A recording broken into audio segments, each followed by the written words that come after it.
Hello mga sangkay, mga kalingap! Welcome back to my channel. Kumusta? Kumusta kayong lahat? So for today's video, gagawa ko ng reaction video. Ito patungkol dito sa usapin ngayon, no? Patungkol dito sa kay Marian at saka kay Darlene, no?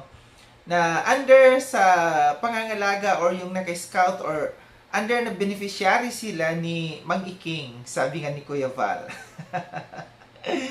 Itong mga batang ito, mga minor de edad, no?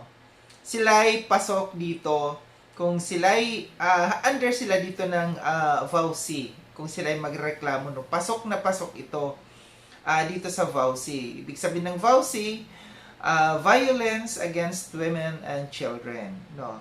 So 9262 under Republic Act 9262. So, pero bago ang lahat, no, bago natin pag-usapan yan, shoutout muna kay Kuya Val, kay Ate na, kay Kalinga Prab. At sa inyong lahat na patuloy na sumusuporta at nagmamahal kay Sangkay, mega love shoutout. So, dako tayo dito sa ating pag-uusapan. Na mukhang nadidihado yung mga bata ngayon.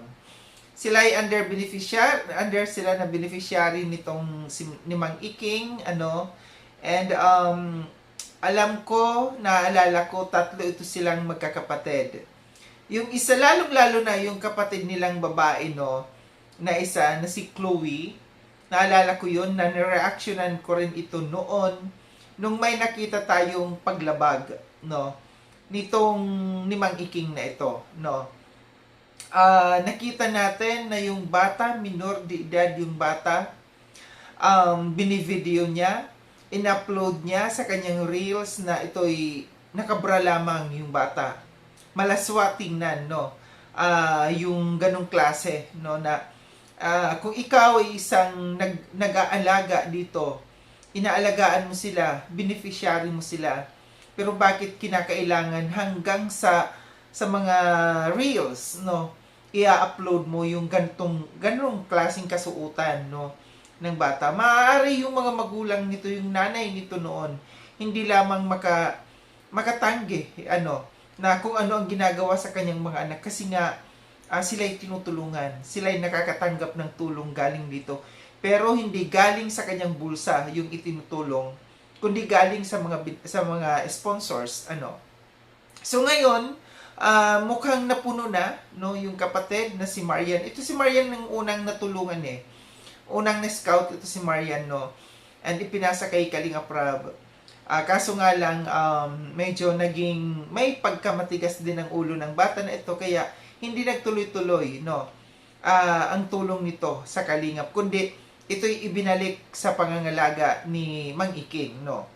So dito sa aking nakikita, no, sa ginawa na ito, dahil dito sa kay Darlene, yung batang si Darlene ay nakita natin ang reaction niya, no, nung siya kinukuha. Napanood din natin kung ano yung mga salitang hindi magaganda, no, na nabitawan nitong asawa ni Mang Iking, no. Sabi dito, ang mga kasong pasok sa VAUSI under Republic Act 9262 ay anumang anyo ng karahasan, physical, sexual, psikolohikal o ekonomiko. Ito yung mga saklaw dito ng VAUSI, base dito, meron ditong narito ang apat na pangunahing uri ng karahasan sa ilalim ng VAUSI. Sa apat na yun, no, yung nakita ko kung saan pasok itong nangyayari sa ngayon dito, no, sa kay Darlene, dito sa psychological na karahasan or psychological violence. Ito yung pasok dito. Sabi dito, mga gawaing nagdudulot ng mental o emotional na pagdurusa. Kita natin yung yung reaction ng bata. Tulad ng pananakit, pagbabanta, harassment, stalking o pagpapahiya sa publiko. So ito yung nakita ko na kung saan pasok dito, lalo na dito sa sa pagpapahiya sa publiko. Kasi narinig natin, no, kung ano yung mga sinabi ng asawa ni Mang Iking patungkol dito sa bata. Lalo't lalo na ito'y minor age. Si Kuya Val, ito'y nakarating na rin sa kay Kuya Val, and base doon sa live ni Kuya Val, sabi ni Kuya Val kakausapin ang bata, pero hindi muna i-upload ang video. Titingnan muna kung may katotohanan, no? So, ibig sabihin dito ni Kuya Val, kakausapin niya muna yung magkapatid, no? And siguro maganda na rin kung kasama yung magulang dito, no? Dapat kasama ang magulang dito. Sabi ni Kuya Val, kakausapin muna, pero hindi kanyang i-video, pero ito'y hindi niya i-upload kaagad. Kinakailangan tingnan muna, no? Pag-aralan muna mabuti kung may katotohanan yung mga sasabihin nitong magkapatid na ito, kung sila ay makausap na ni Kuya Val. Sabi ni Kuya Val, protektahan ang beneficiary at ang iyong sarili bilang charity vlogger. Tama, no?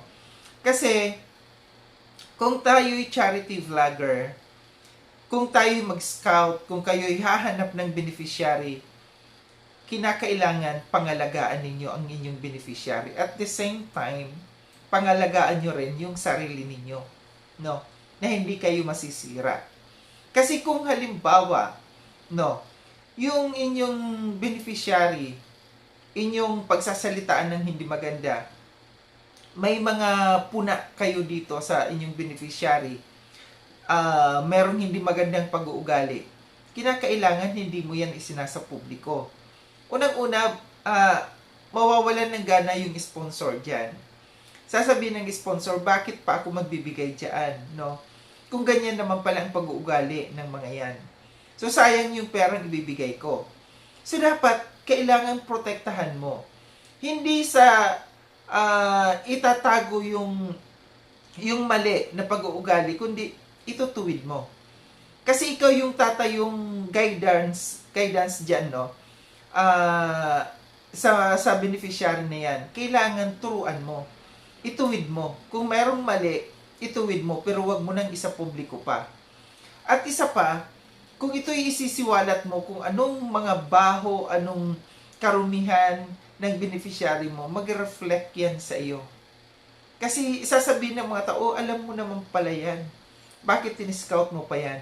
At saka pangit sa social media na ibubulgar mo yung mga mali ng iyong tinutulungan. Kasiraan mo yon. At baka pwedeng mabalikan ka dyan. No? Yan paninirang puri. Pwedeng paninirang puri ang ikaso sa iyo, baka ikaw pa ang kasuhan. So dito sa pangyayaring ito, no, sa nangyayaring ito, medyo dihado, no, si Mang Iking dito. Kung itong tatlong magkakapatid na ito magreklamo kasama ang kanilang nanay, no, magreklamo kung ano ang kanilang gustong ireklamo. Kasi nandiyan na nagpapahayag na si Marian, no, na gusto nila na magpa-interview, na gusto nilang magsiwalat. And isa pa yung sinasabi ko noon, no, na noon pa natin na papansin na merong mali talaga doon sa pagba-vlog, no, yung bata, no, na si Chloe. Doon tayo umalma noon eh. Inalmahan natin ito na bakit ang laswa yata tingnan, no. Lalo't lalo na lalaki ka. Siyempre lalaki ka, magvi-video ka. Maganda yung bata. Minor de edad pa. Ikaw ang magvi-video. Nakabra lang yung bata. Natural merong may ibang maiisip ka doon habang binivideo mo yon. So pangit, no? So hindi natin alam kung ano yung mga gustong isiwalat dito ni Marian, ano. At sa akin lamang, no. Sana lahat katotohanan ang sasabihin dito ng magkakapatid na ito.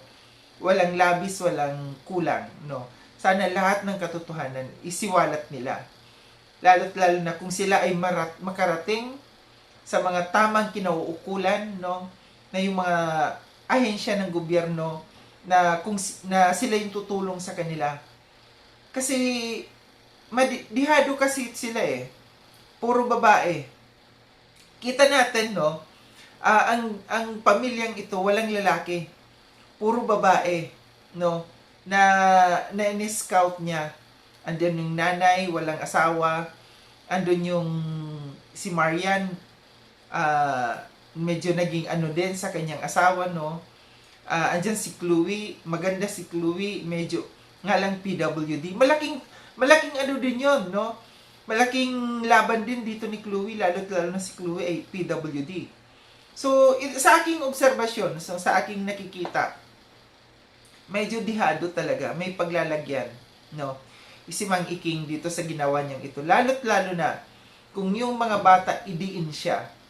Alam natin, no, na ang mga bata pinapakinggan yan, no. Pinapakinggan yan ng hustisya, ng ano natin, no, ng batas natin. Unang-unang pinapakinggan yung mga bata. Lalo na, sabi ko, minor de edad at yung isa ay PWD. So ito lang aking reaction patungkol dito, no.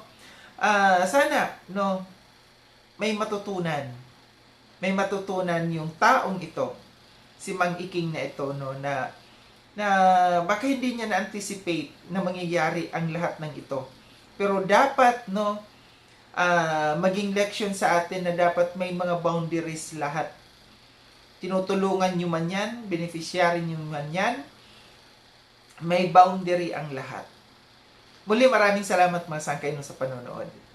Sa mga hindi pa nakapag-subscribe kay Sangkay Long, subscribe nyo na po ako. Click yung notification bell para updated kayo sa lahat ng mga videos na aking gagawin. Like and share itong video na itong asangkay. Kita-kits tayo ulit sa susunod na video na aking gagawin. Ingat kayo sa andako ng mundo mang kinaroon. Paalam ng mga sangkay, mga kalinga, paalam.